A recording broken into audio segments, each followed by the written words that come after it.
Let us pray. Bapa di dalam surga, kami mengucap syukur untuk kasih-Mu yang tak terhingga. Kami mengucap syukur bahwa kami yang tidak layak untuk menerima kasih-Mu, menerima your mercy and your love. By the power of your cross, we are new again. Dan hari ini Tuhan, saat kami mendengar firman-Mu, biarlah kami semua terbuka hatinya. Kau cengkeram hati kami dengan Roh Kudus-Mu. Biarlah hamba-Mu yang berbicara juga semakin berkurang, Engkau semakin bertambah. Kristus diberitakan, Injil disampaikan, dan hati kami pun diperbaharui dan dikalibrasi. Di dalam nama Bapa, Putra, dan Roh Kudus, Allah Tritunggal yang Esa, kami berdoa. Yang percaya sama-sama katakan, amin. Silakan duduk.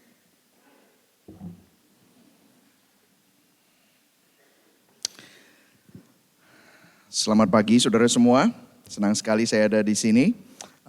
Terima kasih Prof. Sen yang sudah memberikan saya kesempatan untuk bisa berbicara. Pertamanya saya nggak ingin melayani, tetapi saya diundang untuk ke Sydney dan kemudian saya bilang nanti saya ke Melbourne, saya mau ketemu ya.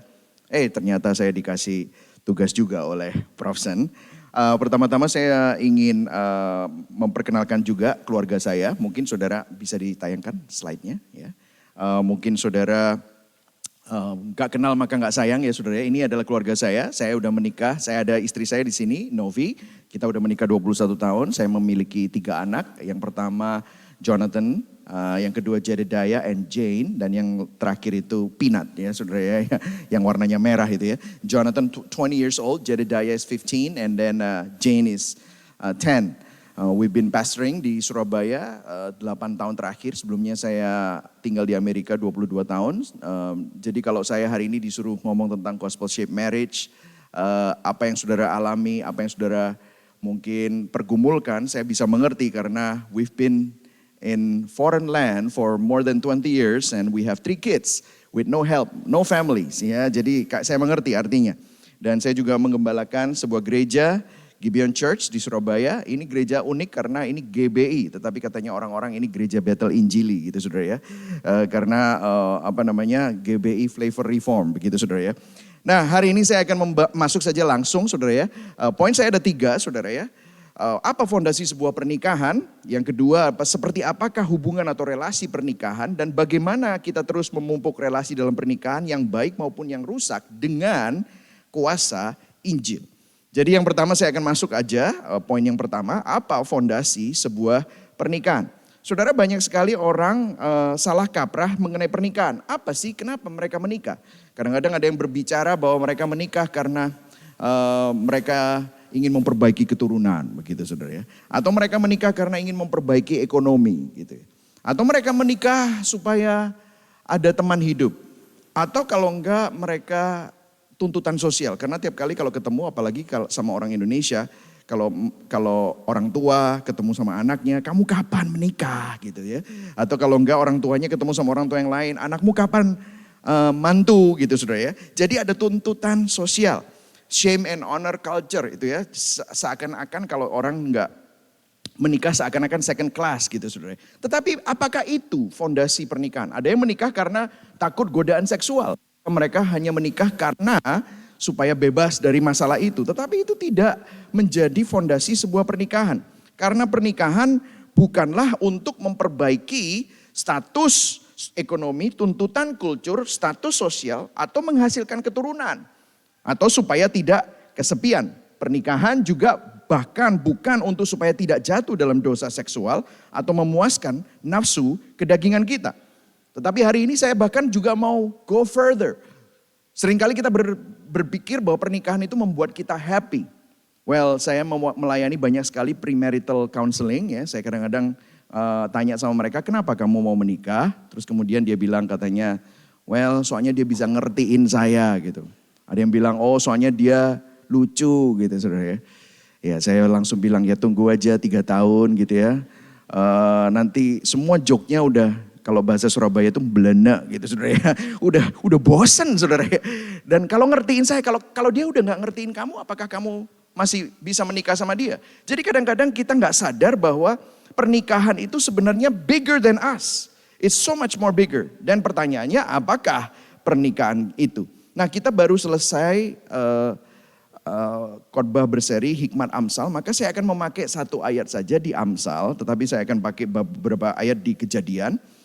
Di bulletin saudara sudah ada juga Amsal 2 ayat 16 sampai 17. Ini berbicara begini, supaya engkau terlepas dari perempuan jalang, dari perempuan yang asing yang licin perkataannya, ayat 17, yang meninggalkan teman hidup masa mudanya dan melupakan perjanjian Allahnya. Jadi Amsal ini ditulis for young men dalam sebuah perkumpulan di mana mereka didisciple oleh rabai mereka, dan Amsal ini diberikan kepada anak-anak muda ini untuk sebagai petunjuk. Nah, saya mau ambil dua kata saja dari ayat ini, yaitu teman hidup yang bahasa aslinya adalah aloof. The most intimate friends, sahabat yang paling intim, dan melupakan perjanjian Allahnya. Perjanjian di sini dalam bahasa aslinya artinya covenant. Maka kita bisa bicara bahwa sebenarnya fondasi dari pernikahan adalah ikatan perjanjian, covenant. Mari sama-sama kita katakan covenant. 1, 2, 3, covenant. Amin. Covenant ini bukan kontrak. Kontrak itu selama dua pihak saling menguntungkan, satu memberikan servis, satunya bayar, maka selama servisnya jalan dan bayarnya jalan terus, maka kontrak akan terus berjalan. Dan kalau ada satu yang tidak memberikan dan melakukan bagiannya, maka yang satunya akan juga protes dan kontrak bisa berakhir. Kontrak itu ada jangka waktunya, tetapi covenant bicara tentang hal yang lain, saudara. Karena covenant ini menunjukkan siapa Allah kita. Covenant itu menunjukkan pribadi Allah Tritunggal. Ada 3 pribadi, satu hakikat. Allah Bapa, Putra, dan Roh Kudus. Mereka mempunyai sebuah covenant. Mereka mempunyai sebuah hubungan yang saling perikoresis. Saling mengisi, saling mengasihi, saling memberikan kemuliaan, saling memberikan hormat. Allah Bapa memberikan kasihnya kepada Allah Anak dan Allah Roh Kudus. Allah Roh Kudus memberikan, Allah Anak memberikan honornya kepada Allah Bapa, kepada Allah Roh Kudus. Jadi saling itu. Ini menunjukkan Allah Tritunggal. Dan covenant ini dikatakan menjadi dasar dari sebuah pernikahan. Jadi bahkan waktu kalau kita bicara tentang pernikahan, kita masih ingat di Kejadian 2, marilah kita menciptakan manusia, itu dalam penciptaan, kemudian mereka Allah Bapa, Allah Anak dan Allah Roh Kudus bicara, marilah kita menciptakan manusia menurut gambar dan rupa kita, maka diciptakanlah laki-laki dan perempuan. Dan mereka menikah, apa yang terjadi? Pernikahan itu menunjukkan Allah Tritunggal. Pernikahan itu menggambarkan Allah Tritunggal. Suami, istri, dan kemudian punya anak. Ada sesuatu unit yang sangat erat hubungannya. Saling mengasihi, saling memberi, tanpa pamrih. Disinilah kita perlu ingat bahwa semua fondasi dari teologi kita sebenarnya ada di dalam covenant theology. Kalau kita perhatikan, pernikahan menggambarkan perjanjian Allah dengan umatnya. Saya harus cepat ya, karena kalau enggak ini jadi seminar, saudara ya. Perjanjian Allah dan umatnya. Kalau kita perhatikan dari perjanjian lama, the Old Testament is full of covenant. Dan itu semua merujuk kepada penggenapannya nanti di dalam Yesus Kristus. Pernikahan menggambarkan perjanjian Allah dengan umatnya. Ikatan perjanjian Allah dengan umatnya siapa? Ada Adamic covenant. Ada Noahic covenant. Ada Abrahamic covenant. Bahkan Abraham di sini sampai diulang 3 kali. Bahkan yang ketiga Allah bersumpah atas dirinya sendiri. Karena gak ada nama lain di mana dia bisa bersumpah. Of course dia yang paling tinggi. Bahwa ini adalah covenantku. You will be my people and I will be your God. Mosaic covenant, Davidic covenant. Dan itu semua akhirnya digenapi di perjanjian baru. Yaitu ikatan perjanjian antara Kristus dan gerejanya. Di mana ada new covenant in Christ. Makanya di Efesus 5 ayat 31 sampai 32. Rasul Paulus mengingatkan lagi tentang pernikahan. Bagaimana gambaran pernikahan itu. Sebab itu laki-laki akan meninggalkan ayahnya dan ibunya dan bersatu dengan istrinya sehingga keduanya menjadi satu daging. Ayat 32, rahasia ini besar tetapi yang aku maksudkan ialah hubungan Kristus dan jemaat. Jadi kalau saudara lihat, covenant ini adalah desainnya Allah. Idenya Allah, bukan ide manusia. Pernikahan juga desainnya Allah. Jadi bukan hanya a piece of paper. Nowadays people think that marriage is just a piece of paper. No, not really. Karena ini bukan social construct yang bukan masyarakat yang membuat sebuah pernikahan, tetapi Allah sendiri. Desain dari pernikahan itu adalah Allah sendiri. Saya berikan sedikit contoh, saudara. Kalau saya punya sebuah smartphone ini saya bisa nggak jadikan ganjalan meja? Bisa. Tetapi apa yang terjadi? Tidak sesuai dengan desainnya. Karena smartphone ini didesain untuk bisa ada internet, bisa telepon, bisa sosial media, bisa melakukan banyak productivity tool. Bisa nggak saya pakai ini untuk menjadi ganjalan meja karena mejanya nggak balance? Bisa, tetapi apa yang terjadi dengan teleponnya? Rusak. Begitu juga dengan pernikahan. Apakah pernikahan itu bisa dipakai untuk memuaskan hawa nafsu, untuk mementingkan keinginan dan ego kita sendiri? Bisa, tetapi itu tidak sesuai desainnya. Maka kita harus kembali kepada desain yang sesungguhnya untuk supaya pernikahan ini pun juga berjalan sesuai dengan kegunaannya, tepat guna gitu saudara. Jadi marital covenant itu between suami dan istri is not a contract but it's a covenant. Maka Tuhan terlibat dalam setiap pernikahan. Dia bukan hanya penggagas pernikahan tetapi juga hadir menjadi saksi utama ketika pria dan wanita mengucapkan marital covenant mereka. So saya juga tahu di sini banyak yang single. So I just want to let you know. Para teman-teman yang masih single, pernikahan ini bukan sesuatu yang enteng, sesuatu yang murah. Tetapi ini menggambarkan siapa Allah itu sendiri. It's bigger than you. Bukan hanya dua sejoli, ya saudara, menjalin cinta gitu ya. Mungkin ini salah crowd ya saudara, saya nyanyi ya, itu lagunya Krisya. Mungkin yang udah nikah-nikah udah tahu ya saudara ya. Tetapi ini bukan itu saudara. It's more than that, it's bigger than that. When you realize that your marriage, waktu kita masuk ke dalam pernikahan, kita masuk dalam institusi yang sempurna yang Allah ciptakan dan Allah desain untuk menggambarkan dirinya.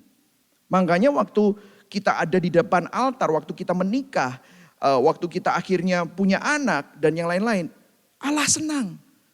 Allah melihat dirinya sendiri. If you want to know, saya pernah ketemu sama orang yang belajar membaca buku, kursus cepat membaca buku. Dia bilang katanya gini, baca bab pertama, baca bab terakhir, baca tengah-tengahnya, lihat daftar isinya, kamu kira-kira udah tahu isinya bukunya apa. Saya nggak bilang baca Alkitab seperti itu ya. Tapi kalau saudara mau lihat Alkitab, apa yang terjadi di awal setelah penciptaan? Pernikahan. Apa yang terjadi di akhir di kitab Wahyu? Pernikahan.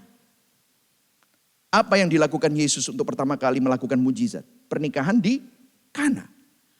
Jadi saudara bisa melihat bahwa Alkitab itu is like a megaphone that God wants to say to all of us bahwa He honor marriage. It's His design. Covenant is something yang really is His idea. Makanya Allah bersumpah dari awal mengenai covenant, dari awal penciptaan bahwa Dia tidak akan pernah meninggalkan dan mengabaikan umatnya. Bahkan Tuhan mengetahui bahwa suatu hari Dia sendiri yang harus berinisiatif untuk menyelamatkan umatnya.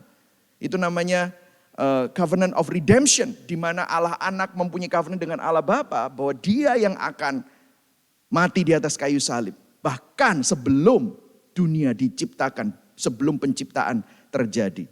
Begitu juga dengan suatu pernikahan. Ini adalah refleksinya, suatu pernikahan bukanlah deklarasi kasih untuk masa sekarang saja. Waktu kita mengasihi lagi hot gitu ya sama pasangan kita karena masih baru. Tetapi deklarasi kasih untuk masa depan. Future love. I will be with you. In better or for worse, for better or for worse, for health and sickness, for riches or for poorer, until death do us part. Itu adalah covenant yang ada di dalam pernikahan. itu menggambarkan Allah dengan umatnya, Kristus dan gerejanya. Nah, seperti apakah kita masuk ke dalam poin nomor 2?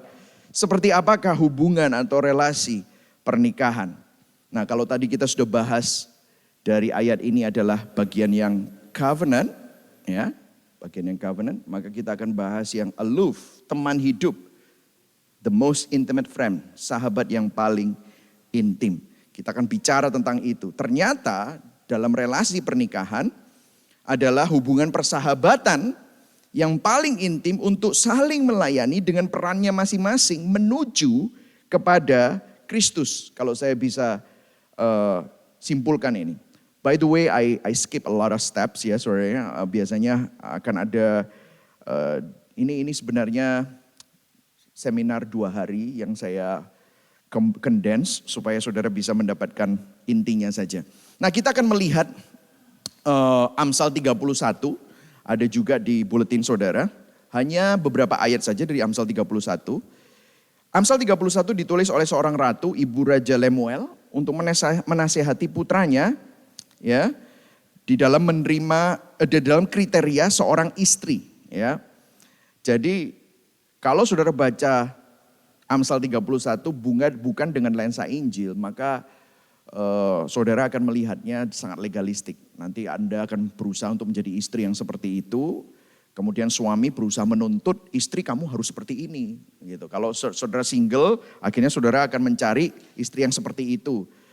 Oke, bagus, those are good. Tetapi kita harus melihatnya dari lensa Injil. Karena sebenarnya ini bukan hanya instruksi untuk para wanita saja, tetapi juga para pria juga. It's all actually kita harus lihat dari motivasi dari ayat-ayat yang akan kita baca ini.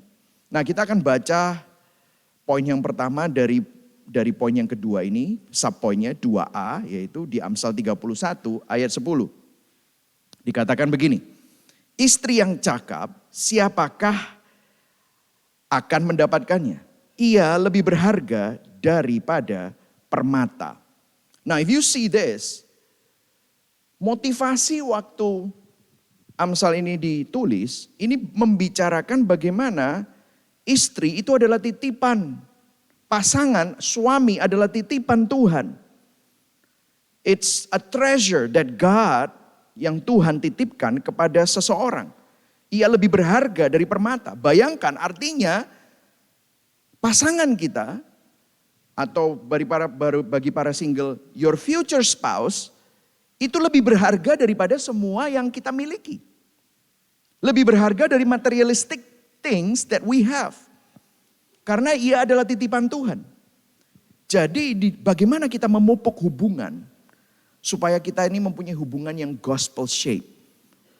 Adalah hubungan yang saling menghargai, treasure one another, menghargai pasangan sebagai titipan Tuhan. Karena kita harus sadar bahwa mereka bukan punya kita. Mereka bukan ada untuk kita manfaatkan. Mereka bukan ada untuk supaya kita sedot. Untuk kebahagiaan dan pemenuhan pribadi. Bukan. Tetapi mereka adalah titipan Tuhan. Kalau kita bicara peran suami di Efesus 5 ayat 25. Dikatakan begini. Suami adalah kepala istri sama seperti Kristus adalah kepala jemaat. Dialah yang menyelamatkan tubuh. Kemudian ayat 25-nya, hai suami kasihilah istrimu sebagaimana Kristus telah mengasihi jemaat dan telah menyerahkan dirinya baginya. Wow. Dikatakan kasihilah istrimu sebagaimana Kristus telah mengasihi jemaat dan telah menyerahkan dirinya baginya. Saudara coba pikir, apakah jemaat sudah mikirin tentang bertobat? No. Kristus terlebih dahulu berinisiatif. Kristus lebih dahulu datang, mencari, menghampiri. Kristus lebih dahulu berkorban. Kristus lebih dahulu melakukan segala sesuatu bagi sang jemaat, mempelainya. Dan bahkan ayat 33b dikatakan di sini, kasihilah istrimu seperti dirimu sendiri. Dan istri hendaklah menghormati suaminya.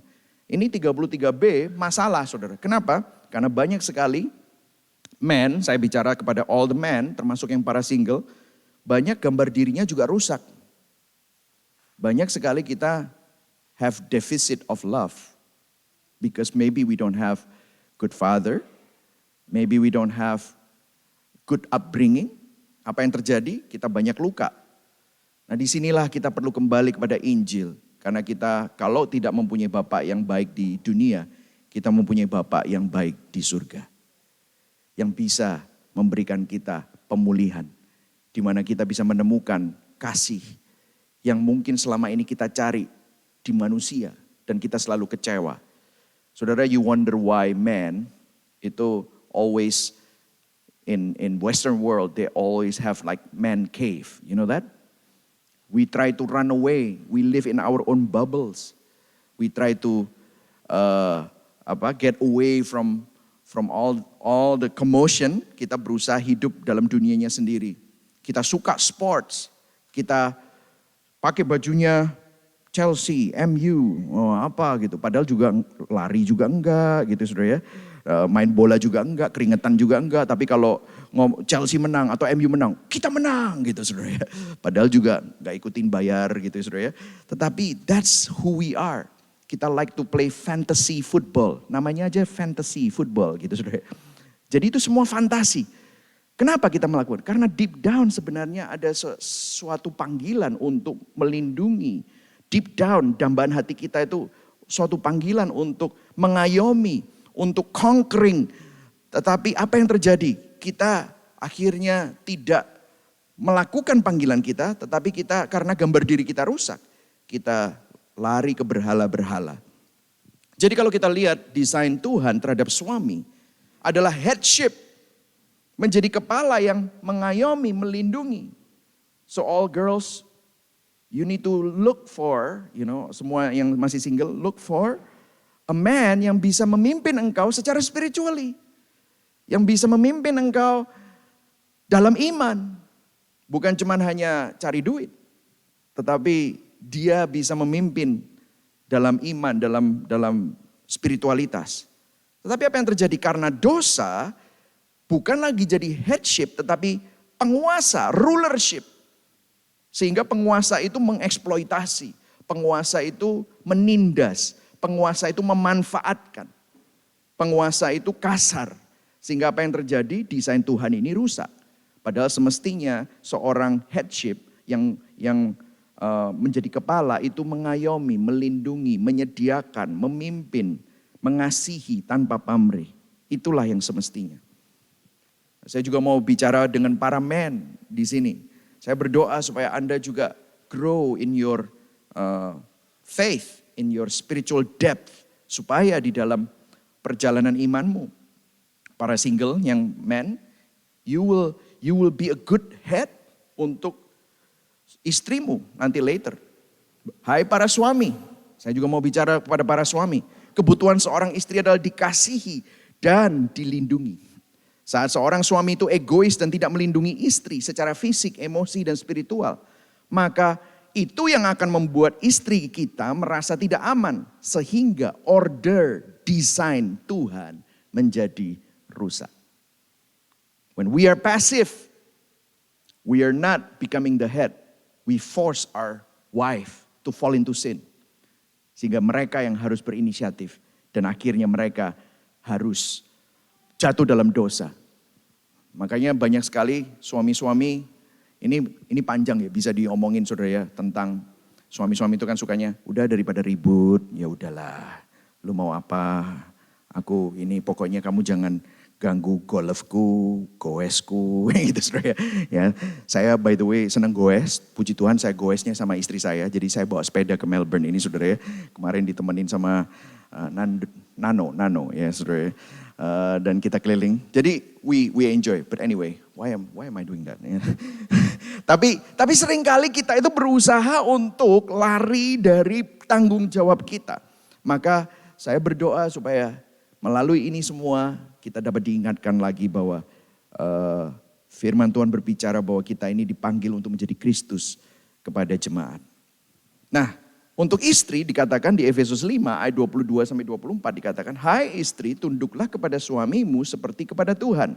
Karena suami adalah kepala istri sama seperti Kristus adalah kepala jemaat. Dialah yang menyelamatkan tubuh Karena itu sebagaimana jemaat tunduk kepada Kristus, demikian jugalah istri kepada suami dalam segala sesuatu. Nah, kata-kata tunduk di sini sebenarnya submission. Submission. There's a mission actually and you're supposed to submission. Jadi sehingga tunduk ini bukan hanya kata-kata yang kayaknya di-abuse. Kamu harus tunduk, makanya ditindas. Bukan seperti itu, saudara. Karena sebenarnya kalau kita lihat istri diambil bukan dari tulang lutut, bukan dari tulang tumit, bukan dari tulang ekor, tetapi tulang rusuk, sejajar. Artinya ada companionship. Mereka berdua itu berharga, sama berharga di depan Allah. Nilainya sama, perannya yang berbeda. Ketundukan itu adalah untuk menolong sang suami. Nah, kata-kata penolong pun juga kadang-kadang kurang indah menurut mungkin culture ya, budaya. Kayaknya kita tuh melihat penolong itu sebagai penolong yang lemah. Tukang nolongin masak, tukang nolongin yang ngelondri gitu ya, bersihin rumah. Sehingga akhirnya itu namanya bukan penolong sesuai Alkitab, tetapi asisten rumah tangga gitu.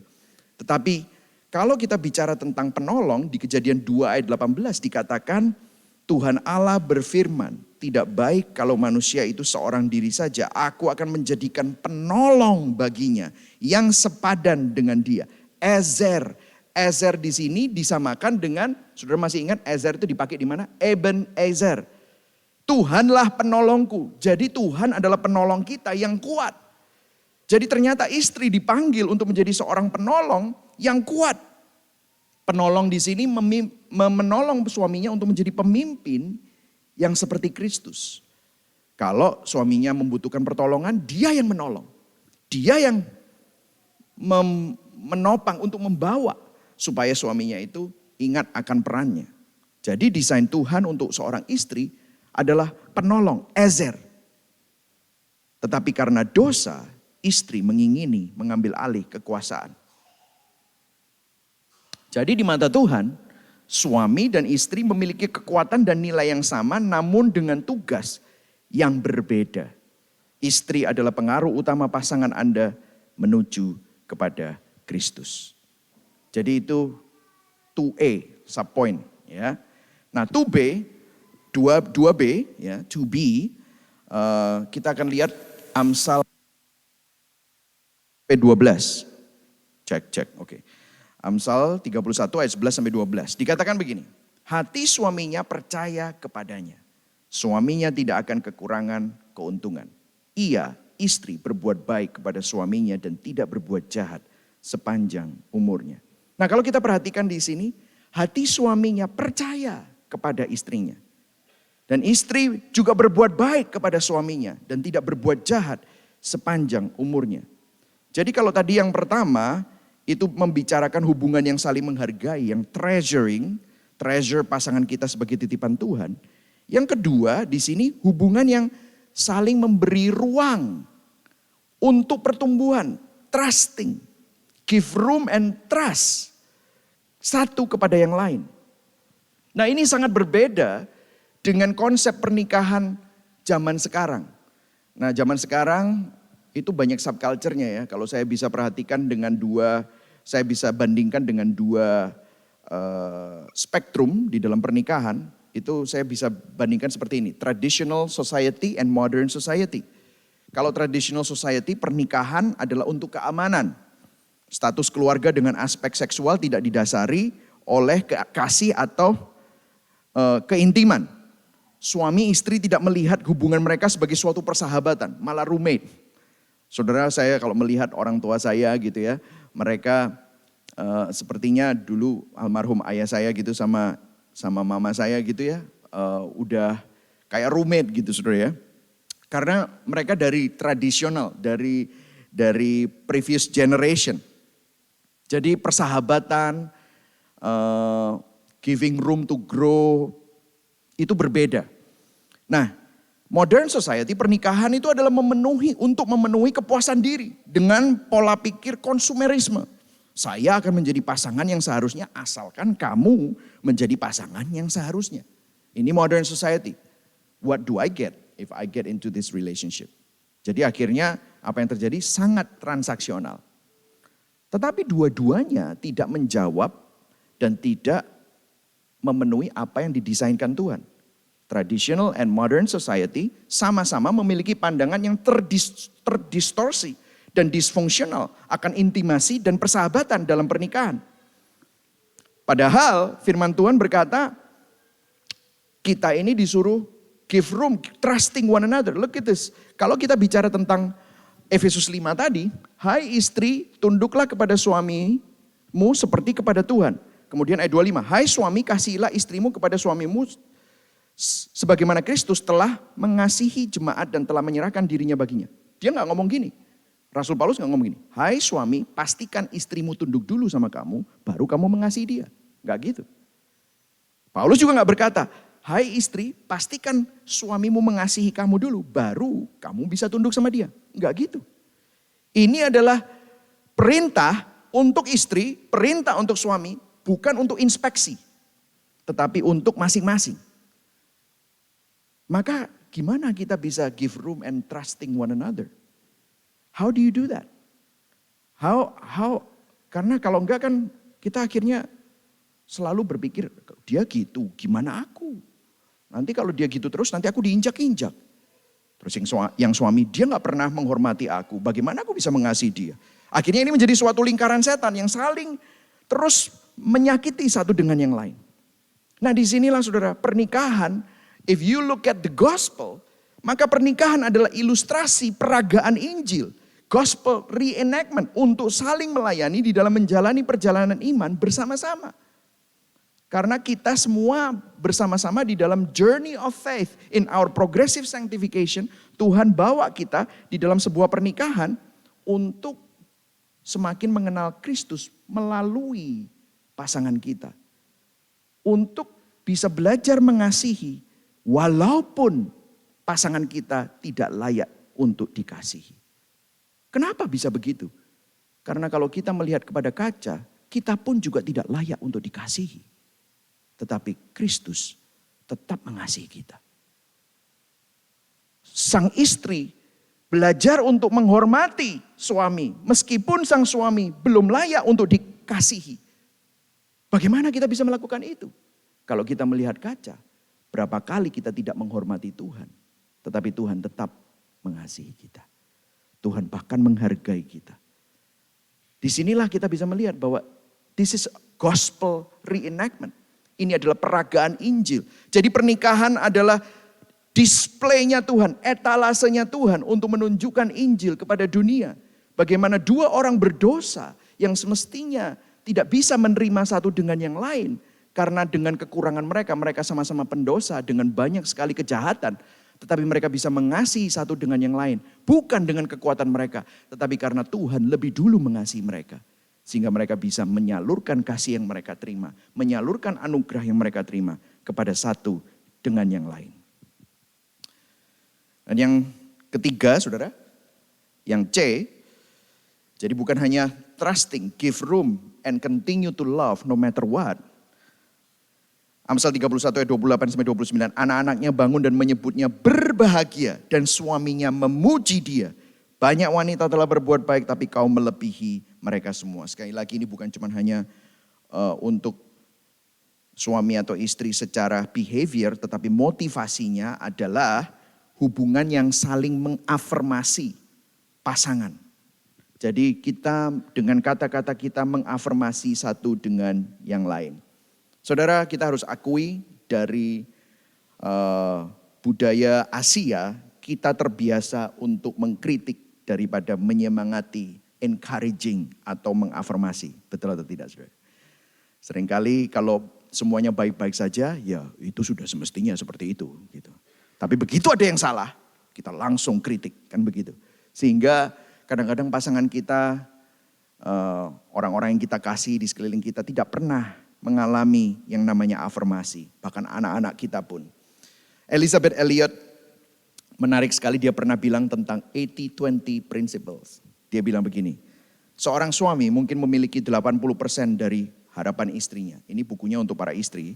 Selalu ada 20% sisanya yang sang istri ingin supaya si suami ini berubah.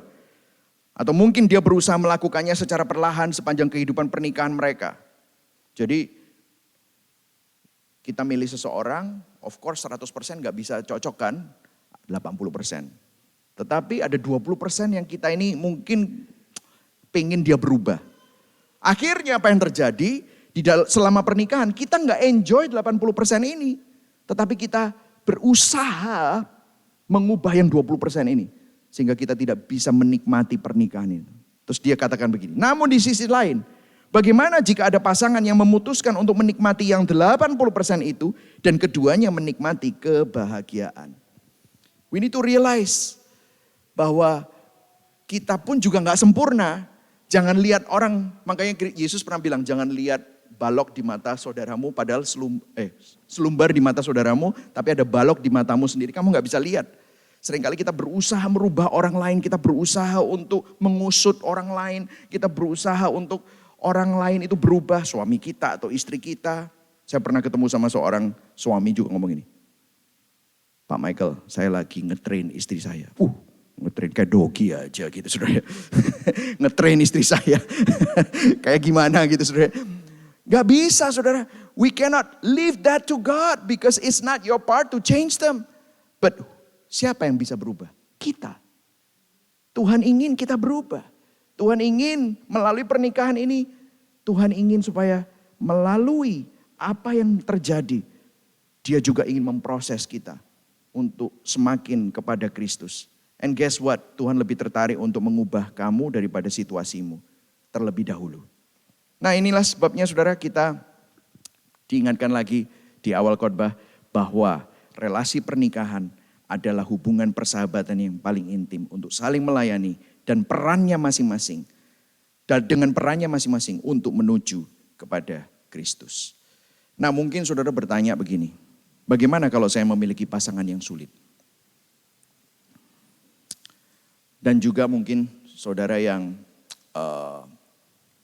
masih single bilang, Pastor saya udah tahu, saya nyari itu susah. Gak ada yang setiap kali udah ada yang akhirnya gak cocok gitu. Saya pernah ketemu dulu saya pernah jadi youth pastor saudara ya. Jadi youth pastor, saya ingin ngomong sama yang single dulu ya. Saya pernah jadi youth pastor, terus saya ngomong-ngomong sama seorang cewek, dia bilang, ya saya tuh pengen punya cowok tuh yang spiritual, yang bisa mimpin aku gitu-gitu ya, pokoknya rohani gitu-gitu. Tapi waktu saya ngomong sama dia itu saya punya masalah. Kenapa? Karena saya ini cewek ini cek, okay. Bajunya ini sangat revealing. Saya punya masalah untuk make sure saya nggak kemana-mana gitu, lihat mukanya gitu, susah banget gitu ngelihatnya. Terus saya bilang begini, sister, gini ya, kalau kamu pengen cowok yang seperti itu, kira-kira cowok yang cinta Tuhan, bisa memimpin kamu secara spiritual, orangnya jujur, nggak suka nyeleweng gitu. Kira-kira dia nyari cewek yang seperti kayak kamu nggak? Terus dia bilang, yeah, are you sure? Coba take a look at yourself in the mirror, gitu ya. Saya bilang begini, nggak mungkin cowok yang kayak gitu akan cari cewek yang seperti kamu. So sometimes we want somebody yang so sempurna, tetapi kita sendiri nggak pernah membawa diri kita untuk mengenal Tuhan. Kita ingin orang yang spiritual, tapi kita sendiri nggak spiritual. Kita ingin orang itu setia, kita sendiri nggak setia. Jadi to all the single, don't worry so much about who you're gonna get married, tapi worry about your walk in Christ. How do you develop that? How do you journey with God? Nah mungkin saudara yang udah nikah, ya sekarang gimana pastor, saya udah terlanjur gitu saudara. Ya, gimana kalau kita memiliki pasangan yang sulit? Well, the answer is simple, karena apa? Marriage, semua marriage, all marriage relationship, relasi suami istri menurut desain Tuhan telah rusak sebenarnya karena dosa. Kecenderungan dosa kita selalu menjadi penyebab dan sumber konflik, abuse, kecanduan, kepengecutan, pelecehan, pembiaran di dalam pernikahan. Makanya Amsal 2 ayat 17 tadi yang meninggalkan teman hidup masa mudanya dan melupakan perjanjian Allahnya, inilah manusia. This is who we are. This is us yang selalu meninggalkan teman hidupnya. Kita nggak setia, kita lupa akan covenantnya. This is why we need Jesus. This is why we need the gospel. Yesus membuat covenant dengan Bapa untuk meninggalkan surga demi menyelamatkan mempelainya. If you think about that, Yesus masuk ke dalam pernikahan terburuk. Bahkan ada komentar yang bilang Yesus masuk dalam pernikahan maut yang membawa dia kepada salib. Yang membawa dia kepada kematian. Yang membawa Yesus kepada salib dan menjalani maut. Untuk apa? Memberikan hidup yang kekal bagi mempelainya. God does not save you because you are lovely. God does not save us because we are worthy to be saved. Gak ada yang lovely di sini. We are ugly and we are sinful. But God saved us. So He can make us to be lovely for Him. And that's what the gospel is. And now you enter into this marriage covenant. Artinya marriage covenant itu bukan untuk mengubah pasangan kita. Marriage is not about changing the other person. Marriage is about God changing you through the other person. Sebenarnya jika saat ini pernikahan Anda mengalami goncangan atau lingkaran setan where you hurt one another all the time. Hanya dibutuhkan satu pihak untuk memutarbalikkan lingkaran itu. Dan terjadi suatu renewal through you first. When you understand the gospel. When you realize that God has give you His love. Although you're not worthy. Kita semua gak layak. Kita gak layak untuk terima itu. Tetapi Tuhan memberikannya anyway. So you can give grace, anugerah kepada pasangan kita. Anugerah adalah memberikan sesuatu di mana pasangan kita tidak layak untuk terima. That's exactly what it is. Kita juga menerima itu. So, peragaan Injil dalam pernikahan, saya akan tutup dengan statement ini. Peragaan Injil dalam pernikahan adalah, aku akan tetap mengasihimu. Aku tetap setia. Walau kamu, meskipun kamu, aku akan tetap, I will always. Karena, because Kristus telah mengasihi aku. Karena Kristus sudah mengampuni aku akan mengampuni kamu. Bagaimana kalau ini terus-terusan terjadi? Well, disinilah kita perlu terus untuk memandang kepada Kristus. Waktu kita lihat bahwa di depan kaca, I don't know how many times mungkin saudara bilang, pastor, orang ini sudah mengkhianati aku. Orang ini maksudnya suami atau istri gitu. Sudah mengkhianati aku. I don't know how many times. Saudara juga mengkhianati Tuhan. Tetapi Tuhan tetap mengasihi kita. Disinilah supaya ada suatu terjadi pemulihan. It starts with you first. And let God, biarlah Tuhan yang bekerja di dalam marriage saudara, di dalam pasangan kita. So hari ini saya mau mengingatkan kita semua bahwa pernikahan adalah gospel reenactment. Pernikahan adalah ilustrasi peragaan Injil untuk saling melayani dan saling mengasihi di dalam perjalanan iman kita bersama-sama. Let us pray together. Bapa di surga, kami mengucap syukur hari ini kami diingatkan bahwa di dalam kami menghidupi hubungan kami, we have you as the sustenance of our marriage, sustenance of our relationship. It is not about us, it's about you.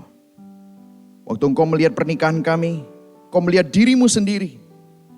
Engkaulah sang pencetus pernikahan. Pernikahan adalah institusi yang sempurna. Biarlah kami yang tidak sempurna ini menghormatinya.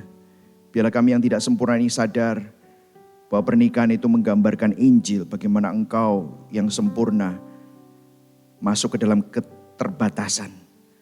Engkau yang mulia jadi hina. Engkau yang suci tidak mengenal dosa menjadi dosa. Supaya kami yang berdosa ini dapat menjadi kebenaran Allah di dalam Kristus. Dan kalau kami sudah diselamatkan, maka the display of the gospel, etalase dari Injil yang paling nyata adalah pernikahan kami. Adalah hubungan suami istri yang kami miliki. Kau berikan, titipkan. Teach us so we can treasure it. Teach us so we can trust you with it. Teach us so we can affirm one another. Teach us so we can give room and trust you.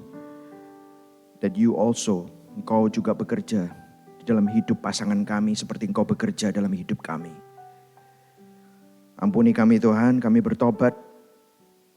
Kalau ada banyak dari antara kami yang mungkin mengeksploitasi, memanfaatkan, masuk dalam hubungan ini dengan suatu pikiran transaksional. Kami marah, kami mengeluh, kami gak bisa mengenjoy 80%, kami minta 20% ini berubah. We become very difficult. Forgive us Lord. No matter how difficult it is, engkau tetap mengasihi kami. Betapa ribetnya engkau menyelamatkan kami, engkau lahir di palungan, menjalani kehinaan dunia, mati di atas kayu salib untuk menyelamatkan kami. Biarlah hari ini Injil memotivasi kami, memperbaharui kami, menata ulang hati kami, mengkalibrasi hati kami. Sehingga kami bisa menemukan kasih kami yang mula-mula di dalam hubungan kami. Terima kasih Tuhan. Hamba-Mu berhenti berbicara, tetapi biarlah Injil terus terngiang-ngiang di dalam hati setiap anak-anak-Mu dan bekerja di dalam hidup mereka, pasangan mereka, anak-anak mereka, keluarga mereka, pernikahan mereka. Bagi yang single Tuhan, biarlah mereka pun juga diingatkan betapa seriusnya pernikahan sehingga mereka mengerti esensi dari hubungan ini. Di dalam nama Bapa, Putra dan Roh Kudus, Allah Tritunggal yang Esa, di dalam nama Tuhan Yesus. Yang percaya sama-sama katakan, amin.